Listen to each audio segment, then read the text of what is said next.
All right, so this is the hand I wanted to talk about in great detail. It's the last hand that we've got. And before the flop, we're just seeing standard stuff. We got King Jack open, 2.5.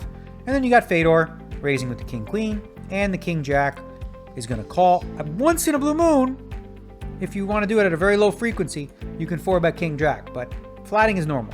Okay, so now on this flop, Fedor's got top pair. And of course, Victor's got the open and straight draw. So it's kind of a, an action flop for both players. Now the question, if you're Fedor, often what you see players do in this spot is they're betting quarter pot. With 2 high cards on the board, you're kind of allowed to bet a little bit bigger, according to Solverland.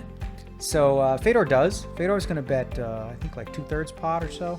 He bets like 3/4, almost, yeah, close to 3/4 pot. So for Victor, really, it's just a flat. There's no real reason to raise in this spot because, like, it doesn't do. You're just not raising that size in a 3-bet pot very often at all.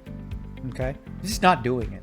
It's just not really a thing. You need to protect your calling range, so you don't want to start just raising with top pair all the time. You need to be flatting with your strong hands, some of your draws, occasionally raising, and of course occasionally, making sure that if you are doing that, you're also, bluffing. Maybe you're bluffing here with a hand like 4 or 5 of spades.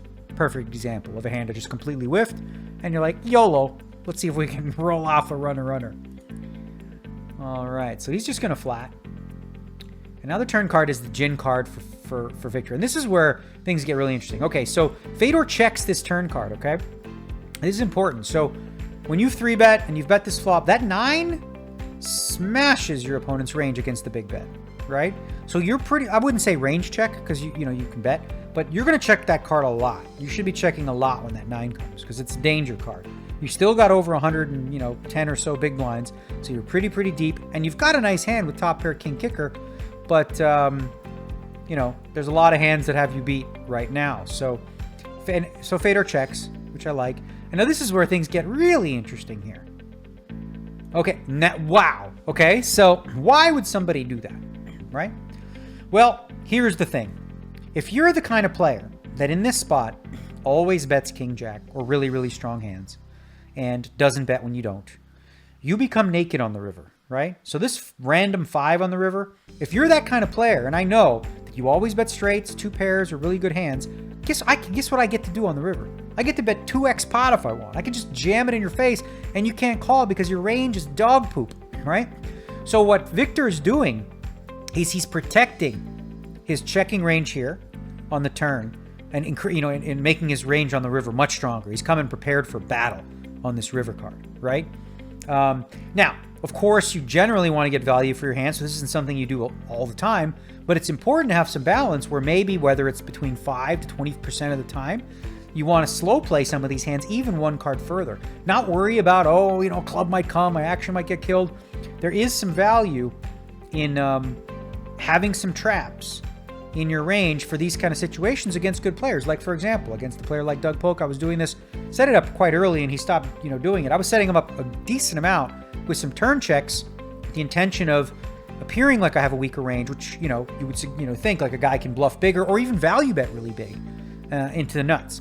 So I like this play from Victor occasionally, right? The standard play, you got the nuts, bet. But once in a blue moon, you want to have the ability to have this in your range sometimes, right? So when you play against an opponent, you break down their ranges and stuff, like you think, okay, what can they have and what can't they have? When there are spots when they can't have the nuts, that is really good for you, okay? For a lot of reasons. You can, again, like I said, you can value bet more safely without fear of getting raised, and you can also bluff big, right? Because your opponent's range is just far too weak.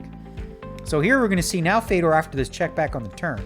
He's got to love his hand, right? I mean, what's he worried about here? The 5's a complete blank. Like, what does the 5 connect with? 10s and 5s? Does 10-5 suited play? Nah, not really. Queen 3? Nah, doesn't always. Queen 10? Nah, there's like Queen 5 suited. That's, I don't know. You're not worried too much. So Fedor going big, targeting a 10. Really, targeting like King 10, Jack 10, 10-8 suited. Maybe even a 9. Jack 9, stuff like that. There's some hands that Victor can call here with, after as played. So, of course, Victor here, he has the nuts, and he's only got 1 play. And so for Fedor, the trouble for Fedor now is this. So notice Fedor, so what's Victor saying? He's like saying, what the hell? he's not representing one pair here. He's representing 2 pair or better, right? Queen 5's a little thin, but he could have that. But the hand he's really repping, the nuts is King Jack. You block that with the king. So yeah, I think for Fedor, as played, his hand's too strong to fold, right? You can't just, you have to fold sometimes against this raise, and you have to call sometimes. It's just the way the game works, because Wiktor should be pretty balanced with his bluffs in this spot. And this is probably too high up in your range as played to fold. So I think for Fedor, he's got a slam dunk call. And he's thinking, what am I going to look at? Queen 5 here? This guy just made queens and 5s, hit the 3-outer. That's what he's thinking. I mean, small case you could make for him having pocket 5s too. Might appeal to flop with 5s. But he sees the bad news.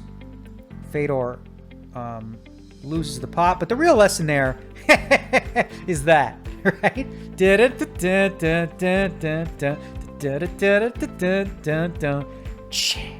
So the real lesson in that hand is, again, for balance, you need to be thinking about what your ranges look like in every spot. In the old days, we didn't think like that exactly. We thought about it more like, okay, this old man, if he's betting here, he just doesn't bluff here. So he doesn't have any weak hands. He's only got strong hands. If he checks here, he doesn't. So it was a much more primitive version of what, people understand today in terms of how they study. But as you can see, against Wiktor, when he checks back the turning position, that does not mean there's a for sale sign on the pot. So interesting hand. Hope you guys enjoyed that one. I enjoyed covering the match.